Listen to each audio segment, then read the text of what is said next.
Қазір Pinduodu'ны Play Market'te көшіру Android'терде мүмкін емес болып қалды, бірақ оның басқа жолы болады.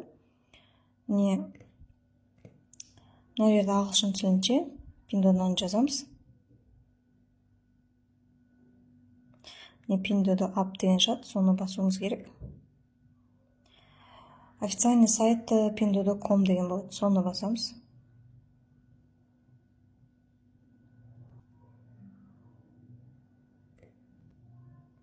Сол кезде сарыны басамыз.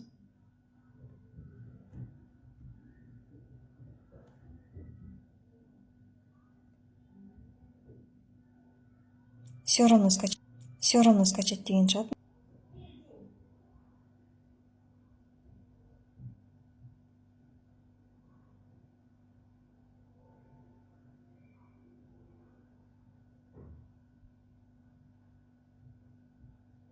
Установить дегенді басамыз.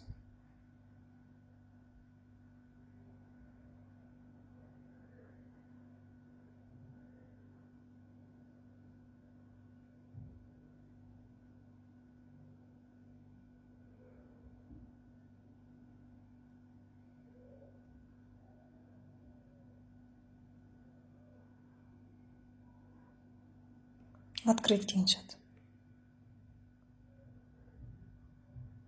Осы жерде ары қарай тіркеліп, уже жұмыстарыңызды істей бересіздер.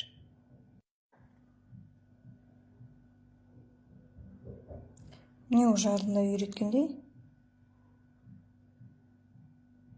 Мына жерде телефондарыңызды тіркеп, ары қарай өздеріңіз істей бересіздер.